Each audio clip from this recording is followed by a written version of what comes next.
You know, I am a Laisala woman, my God. Who's there? Okay. Give me small stuff. Very forward to sit up and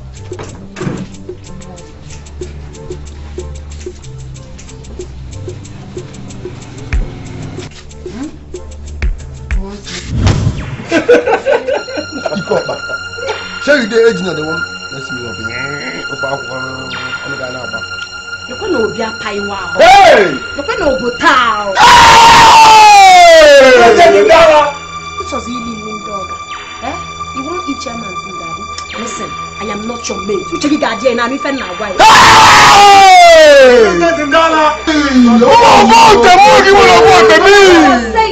BP, but I'm brought up not to.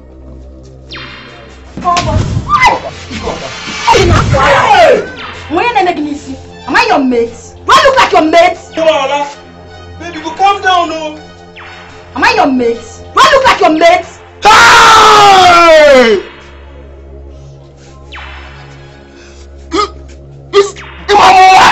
President Ndala. You slapped me, BP, but I'm brought up no too. Kimalola. President Ndala. You just slapped an oracle. Don't go fight.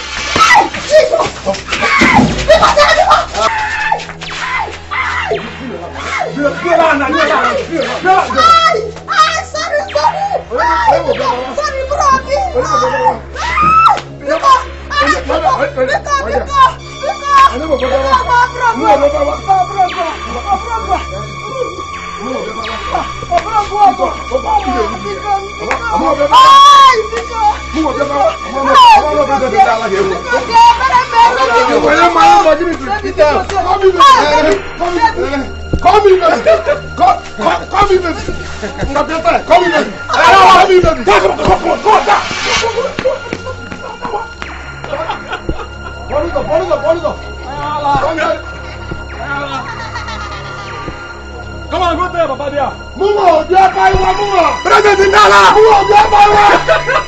Oh, boss. Big it back. President Ndala.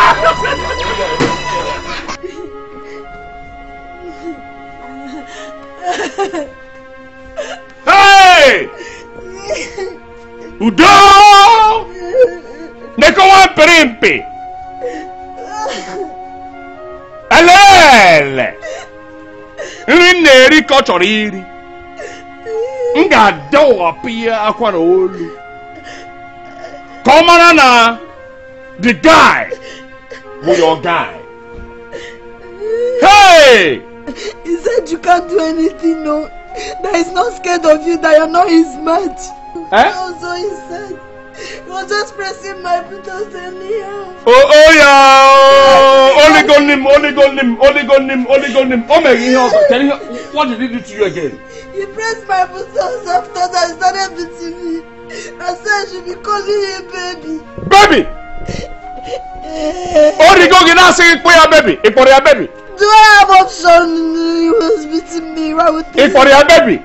I call him. Eh, baby, one will jump. For calling him baby, one will jump. For calling him baby. Baby, this is not good though. One will jump.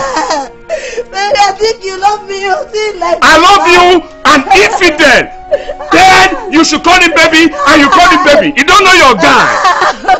Eh? Hey! One will jump. Baby, oh yeah.